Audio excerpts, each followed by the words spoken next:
Everyone, तो यहाँ पे स्टार्ट करने वाले हैं हम लोग लेसन 9 जो कि है क्लास 5th का, in the service of nation. ये पूरा जो लेसन है ये हमारे बहुत ही भारत के ग्रेट इंडियन फाइटर बोल लीजिए, जो भी बोलिए, बहुत ही महान आदमी का है जिनका नाम था Lal Bahadur Shastri ji. Lal Bahadur Shastri commonly called Bapuji within his family was known for his simplicity, honesty, determination and patriotism. यानी कि लाल बहादुर शास्त्री जो थे, इनको इनकी फैमिली में मोस्टली लोग बापूजी के नाम से जानते थे।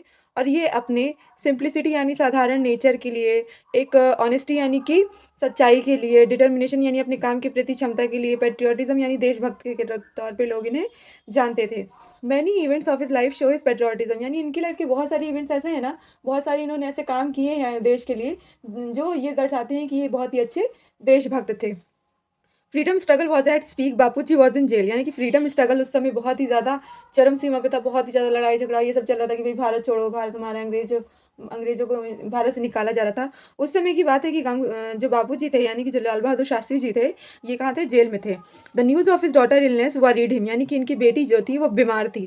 तो इनकी जो बेटी बीमार थी ये सोच करके बहुत ही ज़्यादा मतलब चिंता में थे। The British government decided to release him on parole but he refuse, यानी कि ब्रिटिश गवर्नमेंट ने भी ये बात वहाँ तक भी पहुँची कि भाई बापूजी की जो बेटी है वो बहुत ज़्यादा बीमार है।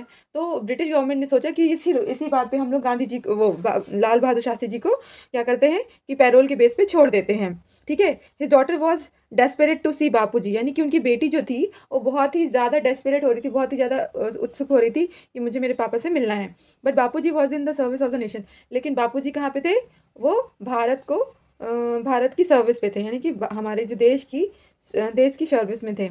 His country was dearer to him than his daughter, यानी कि उन्हें अपना देश अपनी बेटी से भी कहीं ज़्यादा प्यारा था। इसलिए वो अपने देश के प्रति जो भी उनकी सामाजिकता है या जो भी उनके कर्तव्य थे वो उन्हें पूरा करने में लगे हुए थे। और वो कहाँ थे? जेल में। Bapuji was again in jail for participating in the freedom struggle, यानी कि अगेन एक बार फिर ऐसा इंसिडेंट हुआ जहाँ पे बापूजी वापस से जेल गए अपने फ्रीडम स्ट्रगल यानी कि भारत को स्वतंत्रता दिलाने के लिए। This time his son was fell ill, यानी इस बार ऐसा हुआ कि उनके जो बेटा था वो बीमार हो गया। The Britishers knew he would never request for his release for the jail, यानी ब्रिटिशर्स जानते थे कि चाहे इनकी फैमिली में कितना भी कोई बीमार हो जाए, किसी के साथ कुछ भी हो जाए, बाबूजी वो कभी भी बेल के लिए नहीं बोलेंगे, वो कभी भी अपने जो कर्तव्य है उनसे पीछा नहीं छोड़ेंगे। कौन सा कर्तव्य? देश का कर्तव्य, है ना। They release him on parole, इसीलिए जो ब्रिटिशर्स थे उन्होंने पैरोल पे बाबूजी को रिलीज कर दिया। When parole ended his son was still very ill, और जब पैरोल खत्म हुई तब भी उनका बेटा बहुत बीमार था। His body temperature rose to 106 degree, यानी उनके जो बेटे का बॉडी टेम्परेचर था उसको इतना तेज बुखार था कि वो 106 डिग्री का फीवर था बेचारे को। The Britishers ask him to choose either leave freedom struggle and look after your son और बी जेल्ड, यानी कि ब्रिटिशर्स ने कहा देखिए बाबूजी, ऐसे हम बार बार आपको पैरोल नहीं देंगे, अब हम आपको दो चॉइसेस देते हैं, दो तरीके हैं, दो रास्ते हैं आपके पास जिन्हें आप चूज़ कर सकते हैं। या तो आप ये जो फ्रीडम स्ट्रगल है जो भारत को छोड़वाने का आपके दिमाग में चल रहा है इसको छोड़ दीजिए, या तो आप यहाँ घर जाइए और आराम से अपने बेटे को देखिए, है ना, और या तो फिर जेल में ही रहिए। Bapuji kissed his son forehead and opted to go to jail, यानी कि बापूजी जब ये ब्रिटिशर्स की बात सुने तो उन्होंने अपने बेटे के माथे पे चूमा और उसके बाद वो वापस से कहाँ चले गए? जेल चले गए। उन्होंने जेल में ही रहना पसंद किया। वो बोले कि नहीं, मैं फ्रीडम स्ट्रगल नहीं छोड़ सकता, मुझे जेल में ही रहना है। Mummy the son swept and insisted on Bapuji staying with him. अब जो बेटा है यार, कोई भी हमारे ही फादर होते, अगर हम बहुत ज़्यादा बीमार हैं तो हम चाहते हैं कि हमारे फादर मदर हमारे आसपास हो, इसलिए उनका बेटा भी चाहता था कि बाबूजी उसके पास ही रहें, है ना। बट बाबूजी was in the service of the nation, लेकिन बाबूजी क्या थे? वो भारत को सर्व कर रहे थे और भारत की सर्विस में, भारत छोड़ो आंदोलन में योगदान दे रहे थे। इसलिए वो बोले कि नहीं बेटा, मैं तो वापस जेल ही जाऊँगा। टीयर रोज डाउन बाबूजी cheeks again and again for a long time, यानी बहुत समय तक ऐसा हुआ कि बाबूजी के चेहरे से आंसू बहते जा रहे थे। उनका दिल बहुत उदास था, वो चाहते तो थे अपने बेटे के साथ रहना, पर वो रह नहीं पा रहे थे, क्योंकि बेटे के साथ रहने से भी कहीं ज़्यादा इम्पोर्टेंट होता था उनके लिए अपने भारत को, अपनी मातृभूमि को अंग्रेजों से आज़ाद कराना। ठीक है। The fate was in so hard this time, Babuji son recovered from his illness, यानी इस बार जो किस्मत थी वो इतनी भी बुरी नहीं थी और बाबूजी का जो बेटा था वो जल्द ही अपनी बीमारी से उबर गया। Lal Bahadur Shastri became the prime minister of India in 1964। अब ये क्वेश्चन बन सकता है कि लाल बहादुर शास्त्री जो थे वो भारत के प्राइम मिनिस्टर किस सन में बने थे? तो सन था 1964। ठीक है।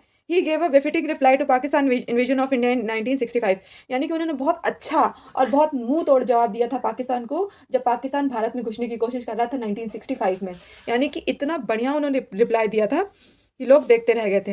हिज स्लोगन जय जवान जय किसान works wonder during the war, यानी कि जब वॉर चल रहा था, जब युद्ध चल रहा था, तो इन्होंने एक स्लोगन दिया था जिसका नाम था जय जवान जय किसान। तो अब आपसे पूछा जा सकता है कि लाल बहादुर शास्त्री का स्लोगन कौन था, तो आप आंसर क्या देंगे? जय जवान जय किसान। Lal Bahadur Shastri died on 11 January 1966 at Tashkent, यानी कि लाल बहादुर शास्त्री की मौत कब हुई थी, ये भी एक क्वेश्चन बन सकता है। तो 11 जनवरी 1966, और कहाँ पे हुई थी? तो ताशखंड में हुई थी। He was awarded Bharat Ratna in 1966 after his death, यानी उनकी मौत के बाद उनको भारत रत्न का अवार्ड मिला था। तो अभी आपसे पूछा जा सकता है who the leader awarded after his death in 1966 as Bharat Ratna. So answer will be Lal Bahadur Shastri, यानी कि कौन से ऐसे महान इंसान थे, महान लीडर थे, जिन्हें उनकी मौत के बाद भारत रत्न को अवार्ड मिला था। तो वो आंसर क्या होगा? लाल बहादुर शास्त्री। अब इसमें आ जाता है moral of the story, self made man are always respected, यानी कि जो इंसान अपने से बना होता है, उस इंसान की ख्याति, उस इंसान की हस्ती अलग ही होती है, और उसे हर जगह आदर, सम्मान और इज्जत मिलती ही मिलती है। यानी आपको आपके पूर्वजों से चाहे कितना भी कुछ मिला हो, लेकिन जो आप अपनी मेहनत से, अपनी ताकत से अर्न करते हैं, उसकी बात ही अलग होती है। क्लियर? सो ये चैप्टर यहाँ पे खत्म होता है। We will meet you with next summary. Okay, till then bye.